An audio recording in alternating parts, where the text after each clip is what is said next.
that there is a possibility I may have to leave for a work situation this afternoon. Okay. But thank you for moving that around. I appreciate the opportunity to be part of the conversation. Yeah, so we should be able to hopefully get through the meat of, before that happens, Kristen. So yeah, thanks. I have a plumber showing up right now, so I'll be off the screen for a couple of seconds to let him in. Sorry. Yeah, we'd appreciate if you're off the screen for that, Dick. The whole plumber thing, yeah.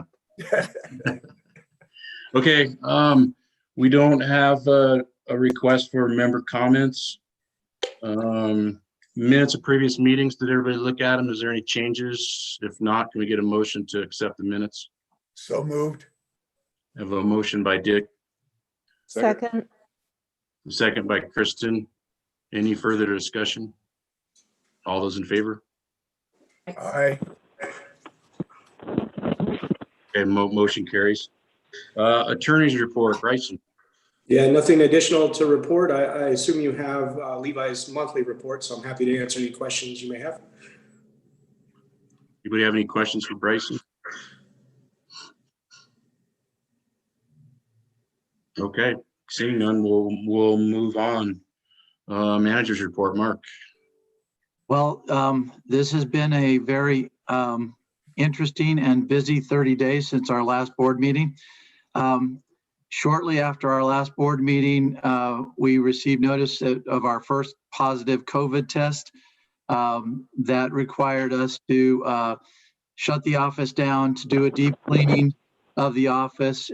We had 5 of our 6 management staff in quarantine. They were all able to work from home. Most of our employees were working from home for a period of time. We were able to bring back the member service staff fairly quickly. And then the fire hit. We had implemented a number of our protocols related to COVID. Some of those we had to adjust to be able to respond to the fire. We tried to make sure that we socially distanced the various areas to prevent cross-contamination or possible cross-contamination. So the linemen were in the fleet area, but did not come into the office. The people in the office didn't go out and interact with the linemen.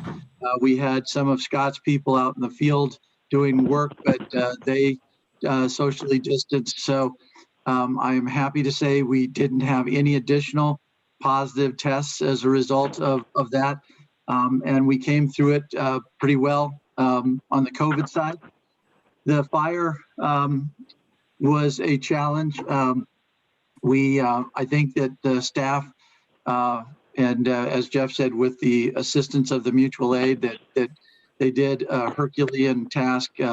Once we were able to get in and assess, we assessed the damage fairly quickly. We got in and were able to restore, I think the peak, we had about 3,500 accounts that were off. And within about 48 hours, we had 2,200 of those back on. We then got into a little bit of a disagreement with the Emergency Management Center. They wanted us to turn off those 2,200 members because that cold front was moving in.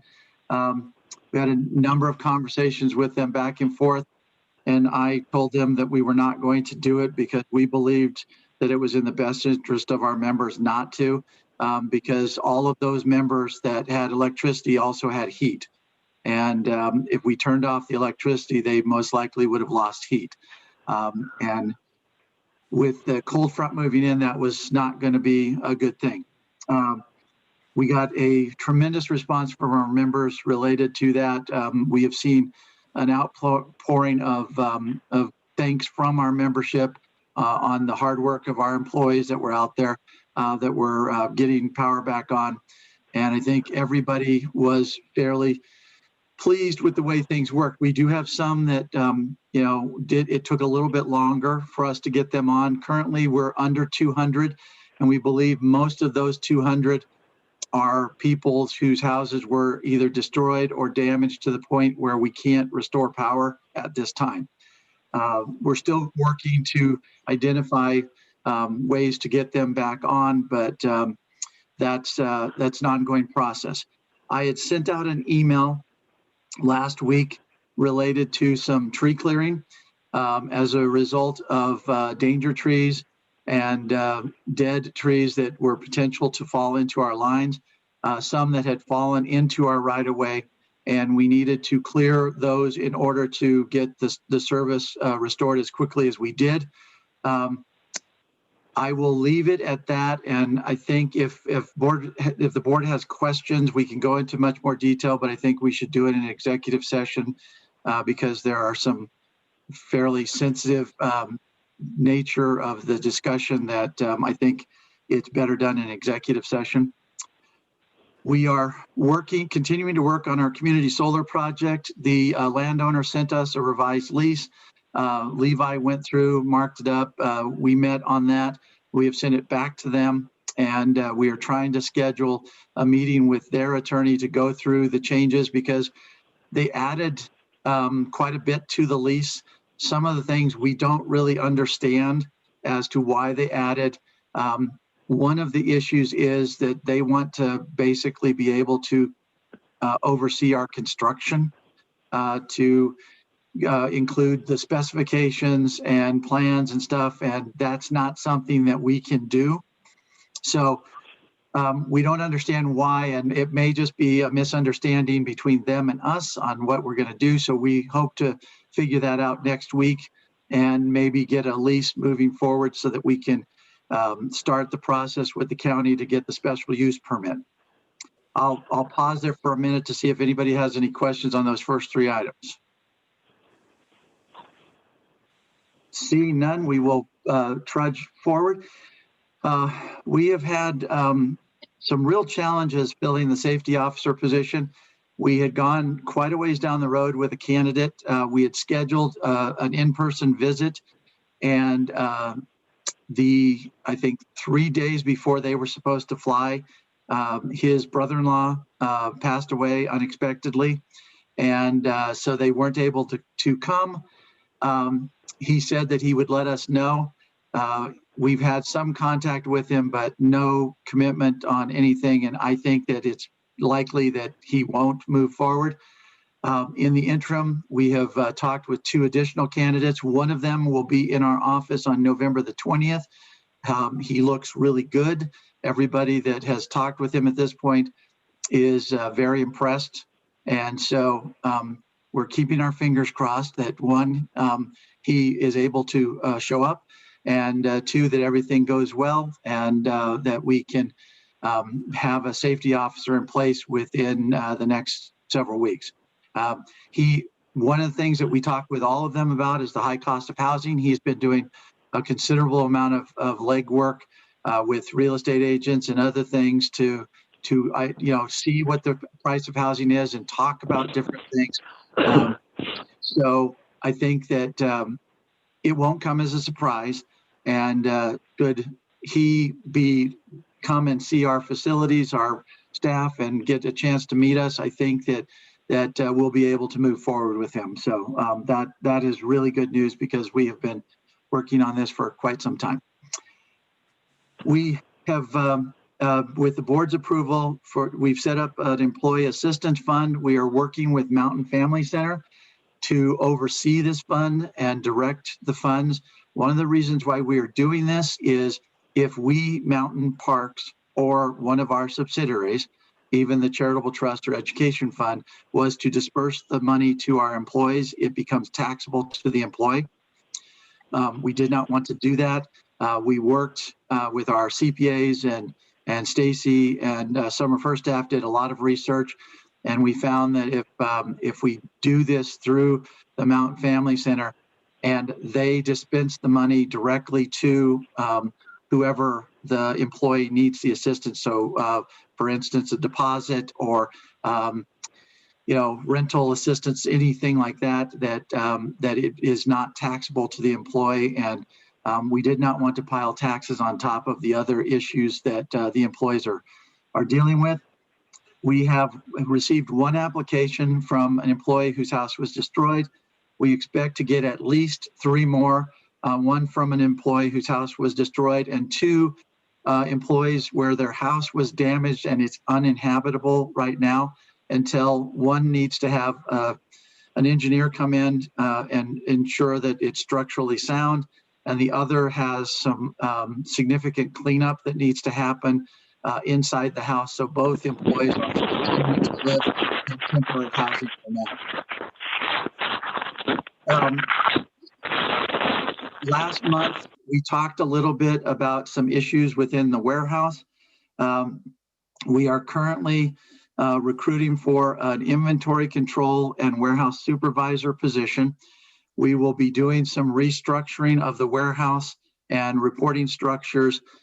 There will be a memo that is issued on Friday to staff, and I'll also send it to the board.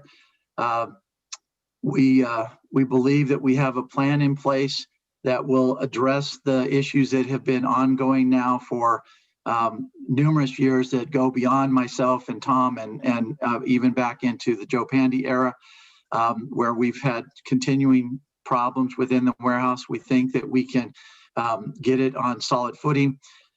We believe that we will have in place policies, procedures, and internal controls, more importantly, that our auditors will sign off on and not do anything related to our audit reports, because had we not taken these steps, I believe the auditors would have qualified our opinion this time, because they have noted these issues in the past, and they were hoping that we would address them, and we now have, and will continue to make the necessary changes to ensure that we are controlling our inventory and watching over. It's a large asset of ours.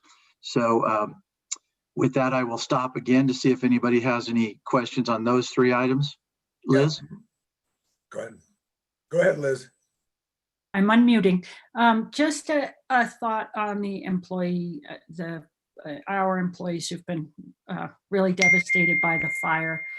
I was curious whether or not the board would be interested. I was thinking maybe as a group we might donate into that fund, or donate, first I was thinking we just donate to the employees, but perhaps we could donate into that fund. And I guess my suggestion, if people could suck it up, would be to donate the per diem from this meeting, all of our per diems, into that fund. No pressure on others, but I volunteer for that. Or maybe if you would like to donate your per diem, we could let Stacy know. I think it would be nice as a board that we could all get on board with that and do that. And we'll let Stacy work the details out on that, but is everybody good with that? Sounds fine. I am too. I Yeah, go ahead, Justin. I mean, going back to, Carl had emailed when Mark had sent that initial email out, and, he had put in there, just to remember, we have a lot of members that also lost their homes, and yeah, I mean, close to at least 200 homes that are members too. So I just wanted to, Justin, we are working on putting something together that the money would go into the same fund that is administered by the Mountain Family Center, because they had actually 2 employees that also lost their homes, so that we would be able to assist them with that. The Grand Foundation has set up a fire assistance fund, and my understanding is they have in excess of $1 million in the fund, which sounds like a lot of money, but when you think about the number of homes, that's not going to go a long way. And so we are putting together a proposal that the board can consider to assist members as well. In addition to that, we have talked with Tri-State and with Citywide Bank, and they are wanting to contribute to the employee assistance. And obviously, if we had more money than we needed, that would potentially go into the fund to help our members. And lastly, there is a donation that I'm going to talk to you about in executive session from somebody that is wanting to make a significant donation. but it's part of another discussion. And so we'll leave that until executive session. Mark, Yes. I noted that there was one entity that had matching funds. People were doing a match, and I'm wondering whether or not if we worked with that entity, we'd get more money. So it was just a point. I don't know which one it was. I remember reading in the paper something about there was some matching funds. So if we put our per diems into a fund that somebody was matching, it might go further. I don't know whether that's still going on. I have not heard about that, but I will talk to both Megan and Helen to see if that's the case so that we can get the most money possible into the fund. The one thing that I am aware of is CREA. The board determined that they had about $50,000 that was part of their international trip that they had to cancel because of COVID. And they are setting up a fund which they will match co-op employee and other co-op donations to help the co-ops that experienced issues with fires. I think Poudre Valley is one as well. And they're going to use that $50,000 to match any donations that are received. And then the co-ops would need to, through their general manager, put an application in by the end of December to ask for funds, and then they will make the determination and then probably disperse the funds in January. So we are working on that as well.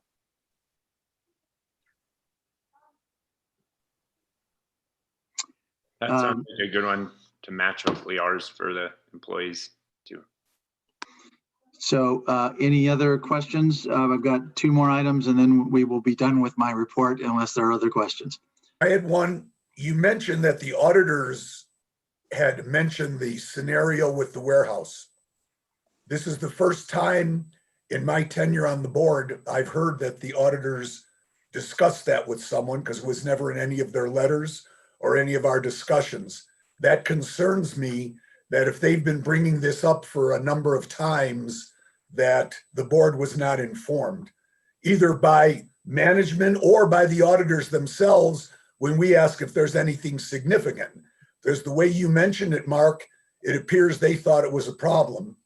And we as board members, we're not aware of it. If you could address that. Sure.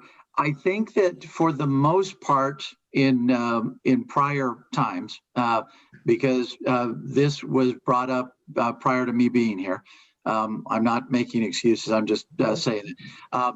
And they saw it as an issue of an internal control, but not a major issue. I think what I discussed with the board last month, we got into an area where it became a major issue financially for Mountain Parks, and I don't know that wasn't the case prior to this, but at least from what I know from the discussions with the auditors, that they saw it as a problem, but not a material problem. However, when you have, in my opinion, I was an auditor for a number of years, when you have a systematic problem that doesn't get fixed, you have changes in both the management of the co-op and management of the area, and it continues. To me, that's a problem that really should have been addressed before. And so I think that it was not just our external auditors. Stacy could probably give us a little bit more information on this, but I believe the RUS auditors, when they came in, they also raised it as an issue. But Stacy, did they put it in their report? They did. Yep. Okay. They put it in their report. Well, that still concerns, that still concerns me. If we've had auditors mentioning this to management and RUS mentioning these items to management, and now it's become what you would call material, I'm disappointed that we were not informed, because I think if we were informed, we could have pushed to maybe have something done.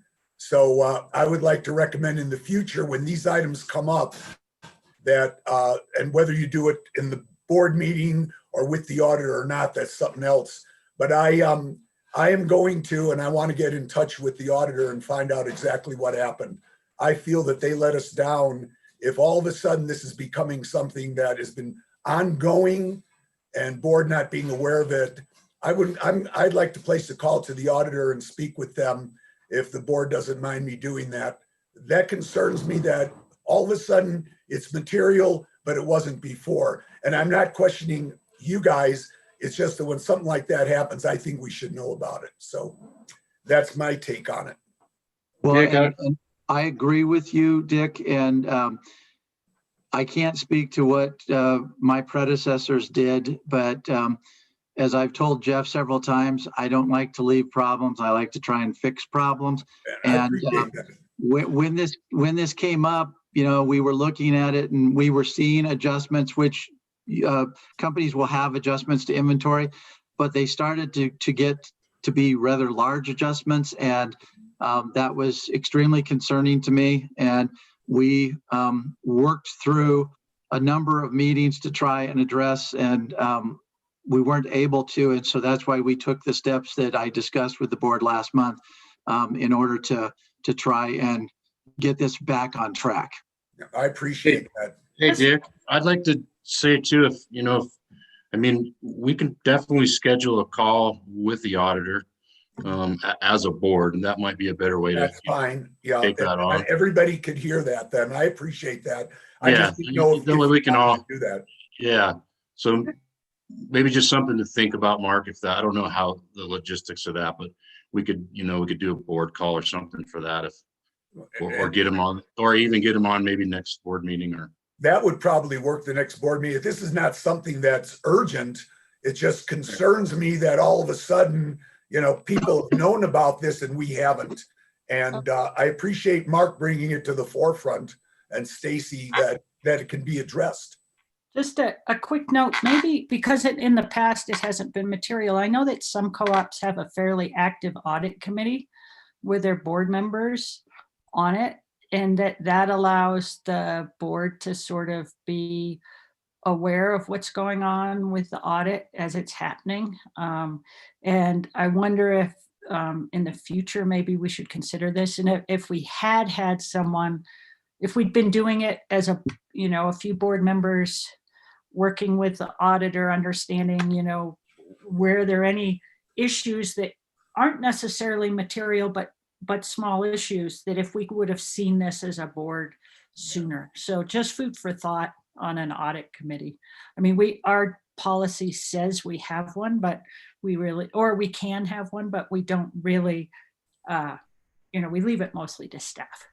It's been the board in the past that is the audit committee. That was a decision that was made, that the whole board would be the audit committee. We're not really, like, we don't get we don't have a committee that gets updates from the auditor or talks to the auditor throughout the process and asks these types of questions. We tend to look at the final product and read it. Normally, that's the way audit committees work for boards. They look at the final product and report to the board. The only thing that concerned me, if this was ongoing year after year after year, which it appears it was, I think the audit people should have mentioned it, even though it's not material, it's ongoing, you know, and you don't want it to get to a point where it's material. So it did, and we've taken the steps. I just feel let down by the auditors at this point, and I'd like to make sure that we let them know that things like this in the future, we need them brought to the board's attention, or make sure management is aware that it is a real concern. And now that we've been apprised of that, that's fine.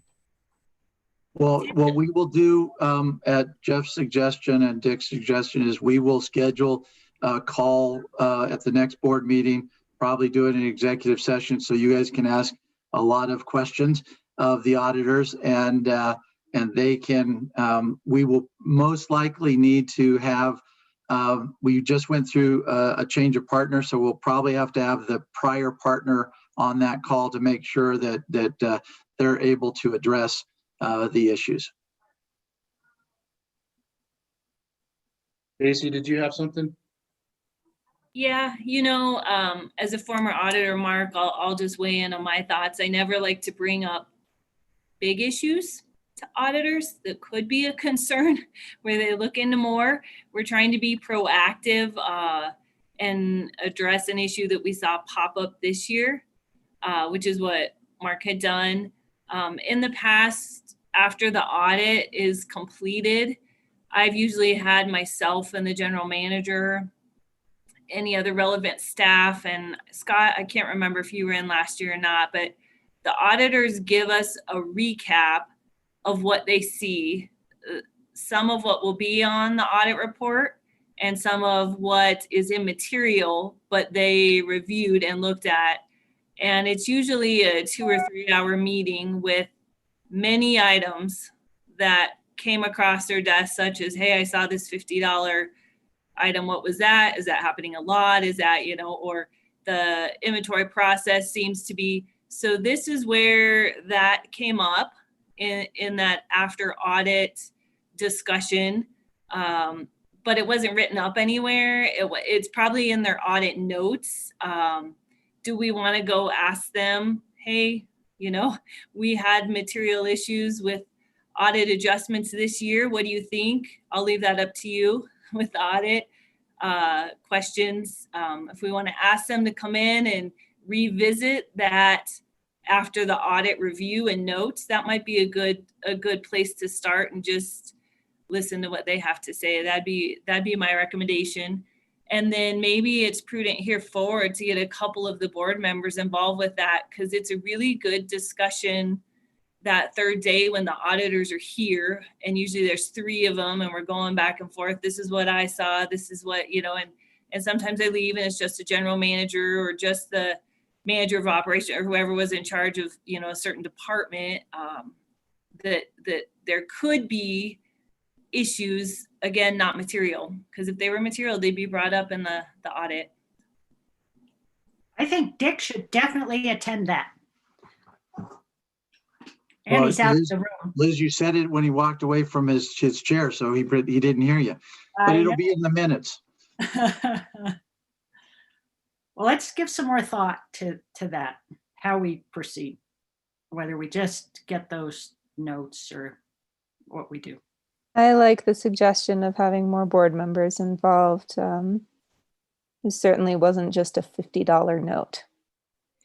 It was not. And that's part of the concern that I had when we saw the first issue come up. And I will tell you that during the discussions with staff in the warehouse, one of their retorts to a lot of the things that we were bringing up was, well, this has happened, the last several people. And, it's not something that just happened on my watch. And I said, but you had the opportunity to fix it. And that's why we're addressing it with you. So. Okay, well, moving on, the fiber backbone, we executed the contract. We had, Joe and I had a conversation with the entity that is interested in partnering with us. They gave us an update on their efforts to identify investors. They have a number that are interested, and we gave them timelines as to when we think that they need to have stuff ready. We also asked them to provide us with a formal term sheet so that we can share that with the board. And then because they wanted to work on an agreement, and I am not wanting to put a lot of time and resources to an agreement until we know that they have the money in place, because we have gone down this road a couple of times during my tenure, and we get quite a ways down the road only to find out that they decide they don't want to do anything. And so we have spent a lot of time and effort from staff's point of view to get to nothing. So I believe that these guys are making a lot of progress, but I would like to see more of a commitment on their side before we actually put together an agreement to bring to the board. We will get a more formal term sheet, and we have discussed with them a number of things which they know what the board's expectations are. And so you will see those in the term sheet. And I think that possibly by next month, we'll have that term sheet, and the timeline that we have given them is by the 1st of February, we want to have an agreement in place, because we believe that based on the timeline of getting materials in, that we could start doing some of this work even during the winter, because we're going to have above ground work that we'll have to do. So we can do some of this work even during the winter with the contractor. So we want to get this project moving as quickly as possible. Liz had sent an email to me and asked that we address phase 2. What we are looking to do is solidify phase 1, get everything in place to start to where that as soon as they can start the construction. On the heels of that, we are wanting to move forward with phase 2 so that they can we can get the contract in place, and then they don't have to demobilize because that is an additional cost, and they can just go from phase 1 into phase 2 so that we would hopefully finish the entire project in 2021. And that is our goal. And we are working towards that. We would initially have a conversation with the successful bidder for phase 1, but if their pricing isn't what we expect, then we would put it back out for an RFP, which would add some additional time and probably additional cost to it. But we expect that the cost for phase 2 on a per mile basis is probably less than phase 1, because they're not going through towns or as many towns. They're not having to do as much underground work. So it should be something that goes faster and is cheaper. And we would expect that that would be reflected in the contract that we would sign with them. So the last item that I had is the tri-state FERC filings. Levi and I participated in the second technical conference, which was November 5th. It was basically tri-state reviewing the CTP or contract termination payment filings that they made. It was a rehashing of things that they had presented in the contract committee. There was quite a bit of discussion from the participants on the call, both the FERC staff as well as the utilities. Levi and I asked several questions because of they talked about the design of the CTP is to make sure that the co-ops that are left are not saddled with an additional burden with somebody leaving.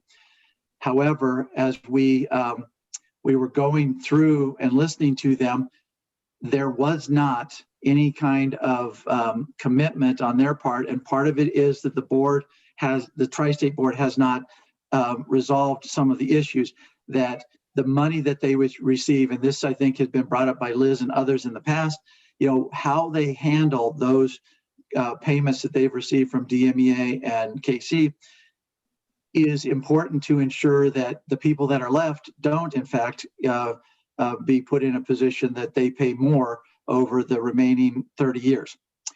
I asked a number of specific questions on that, and the tri-state staff and their attorneys basically said, we're working on that. We have not figured that out yet. So I think that part of that is that the board still needs to give them direction.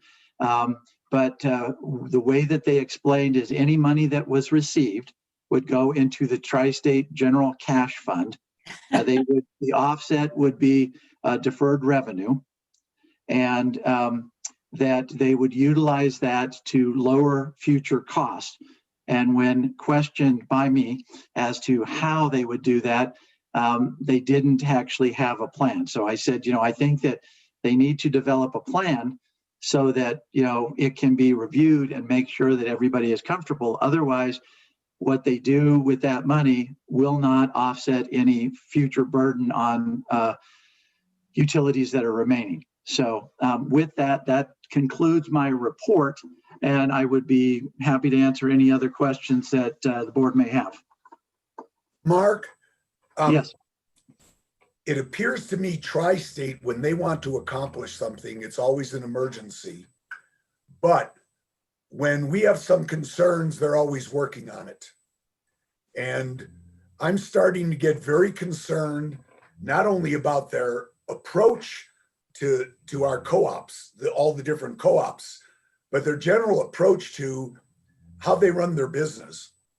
And now with the latest items coming up that you were sent out to us as to what they want to do with respect to membership, I'm growing very concerned that we have an organization that is not being controlled by the owners. It's being controlled by management. And I'm not talking day-to-day operations. I'm talking about long-term. And I'm really getting concerned about it.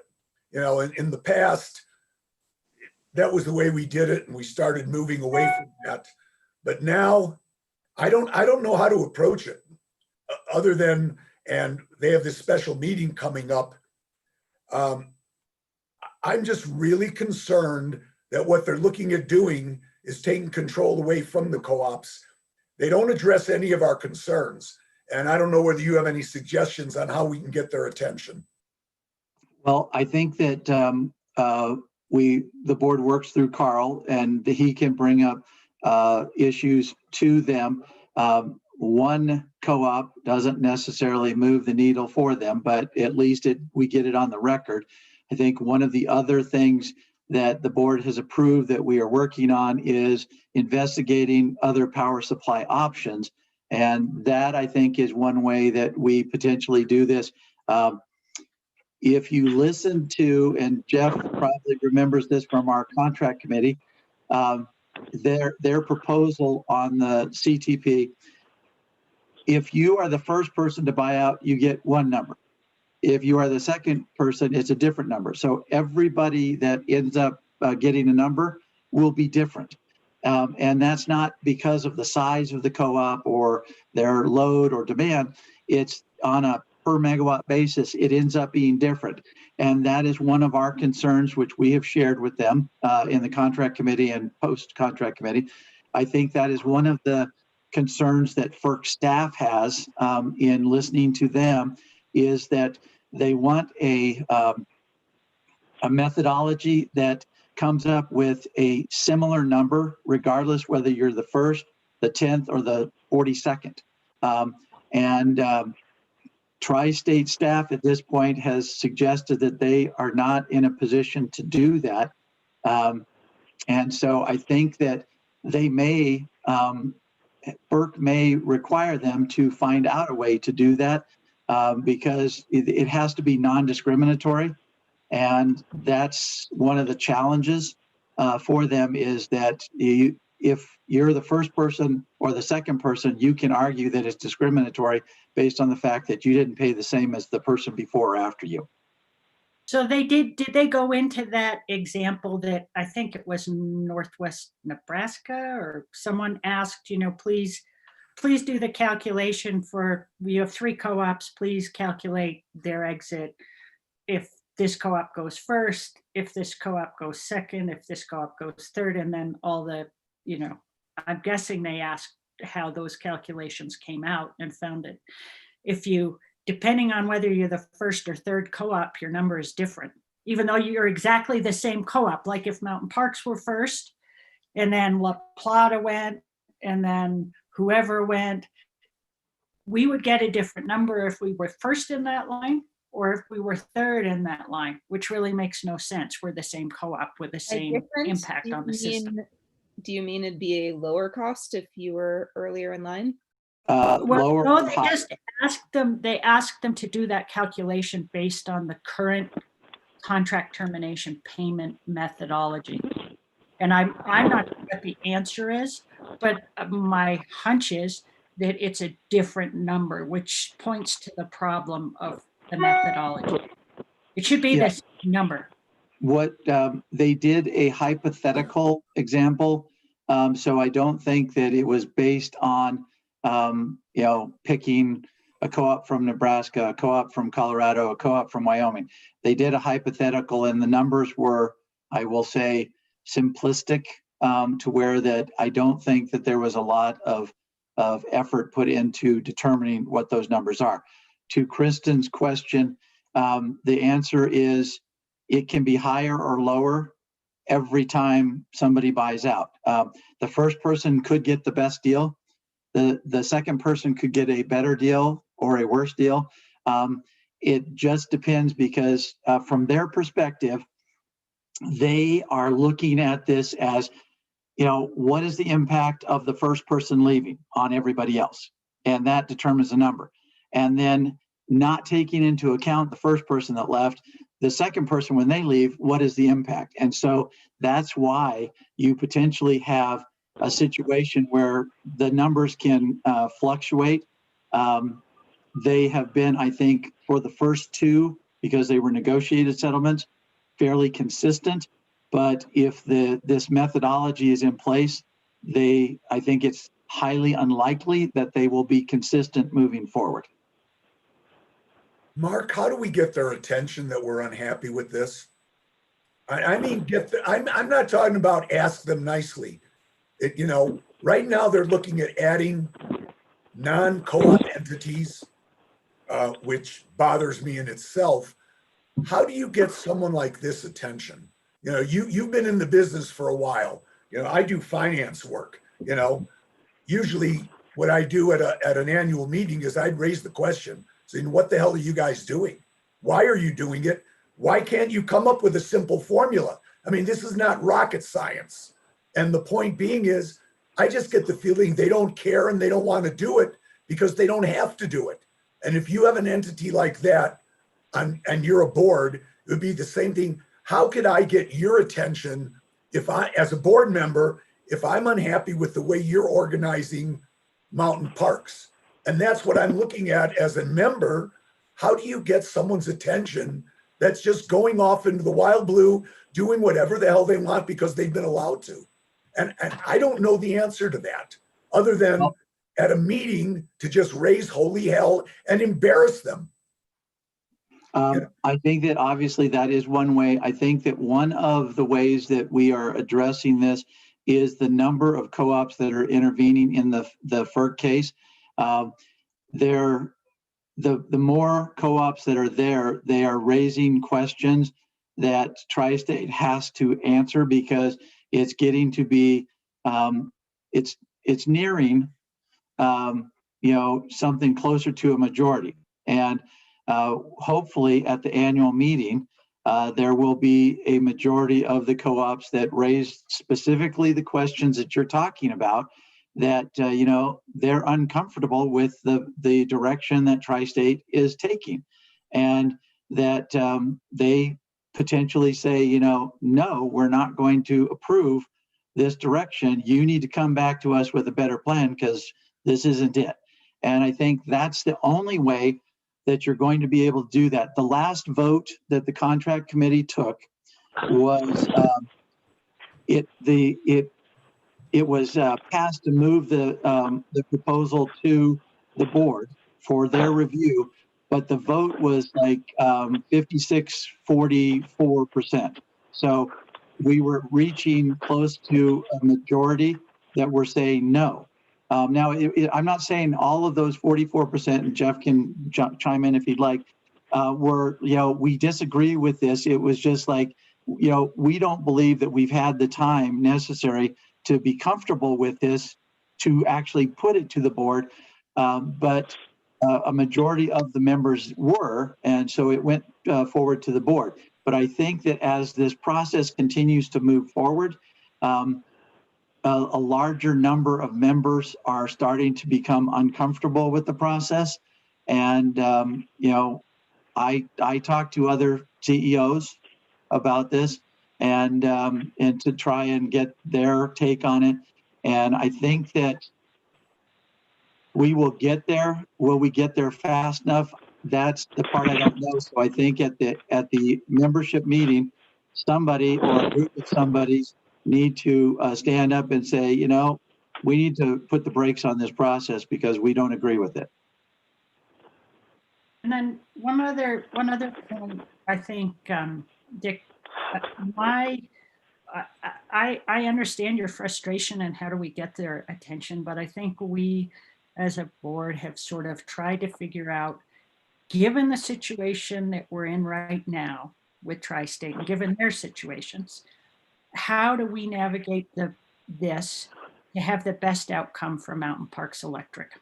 And that doesn't always necessarily mean that we have to shake them and try to get their attention, um, and be confrontational.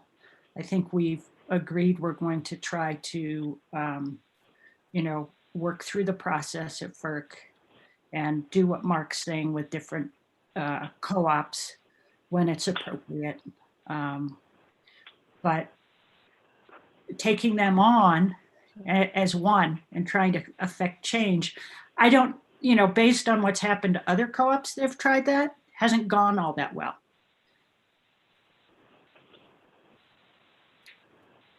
I'm just, when I get frustrated, I tend to lash out, and sometimes that's not good, but I don't know what it takes to get the attention of someone basically that's a bully.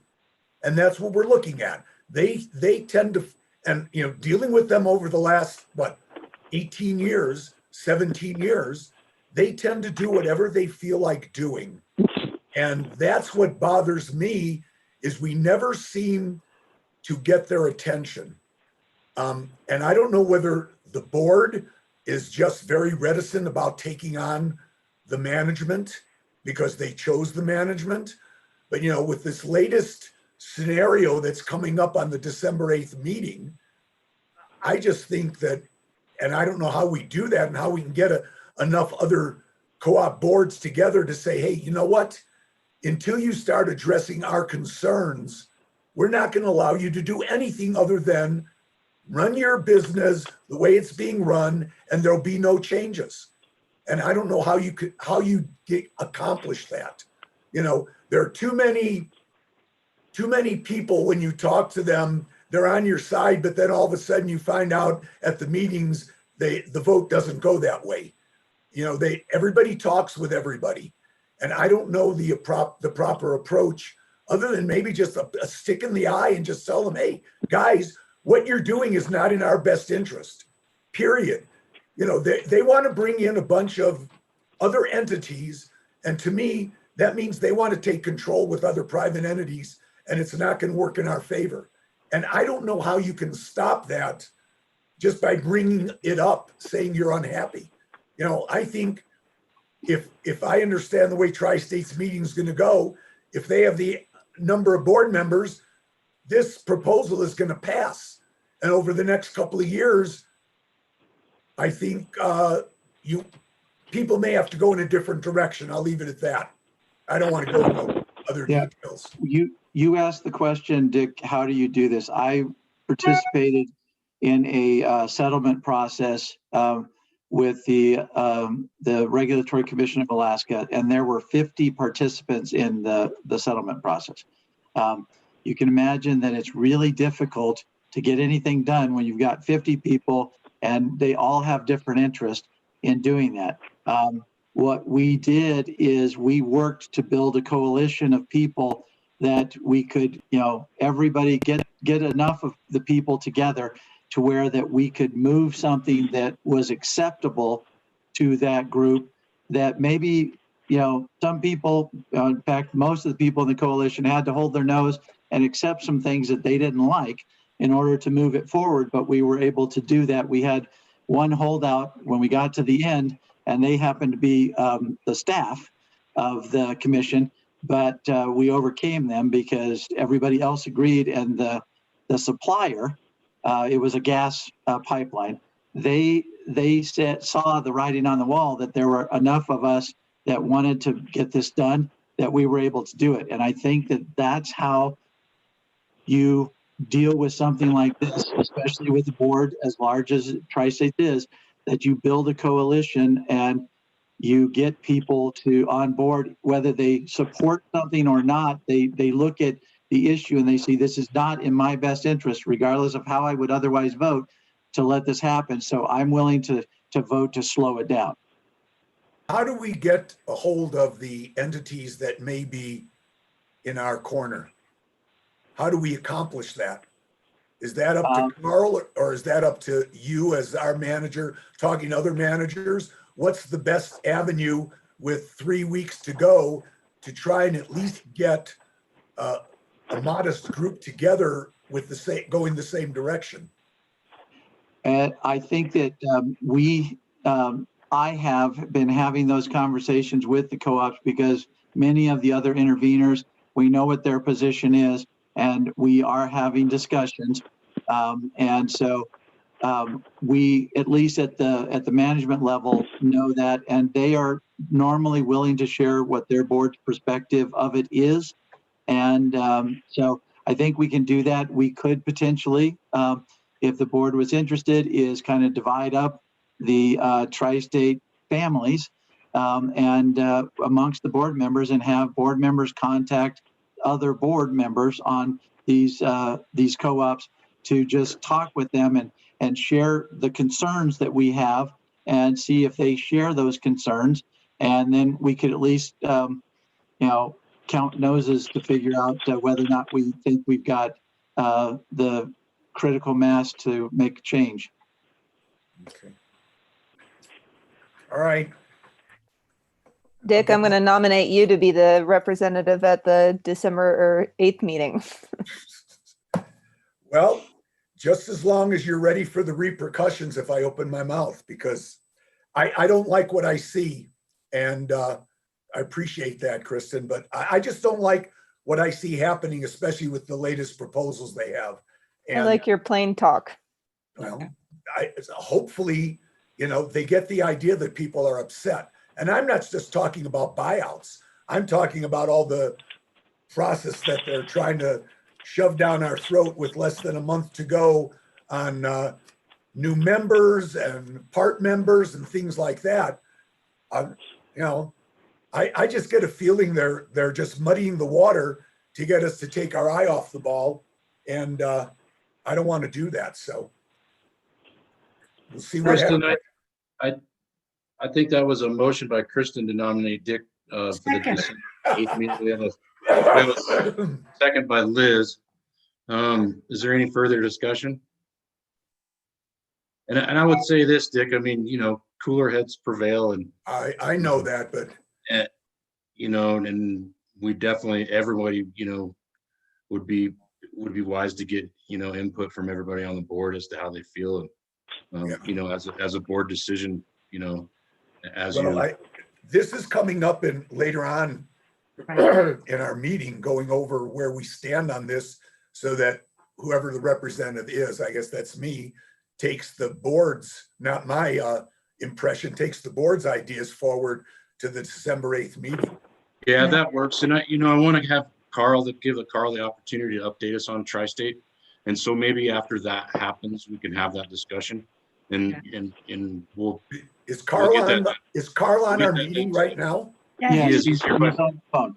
he's on the phone. And I think understanding from Carl, getting Carl's take on why Tri-State is proposing these and sort of the benefits they see. I understand, like, that's one thing that I'm trying to wrap my head around. I read them and I have my concerns, but it's like, okay, well, I should understand why they're going to do this. Although I think based on the partial members requirement by law change, sometimes it's hard to take Tri-State at their word as to why they are doing things. I think they've damaged their trust with members through that process.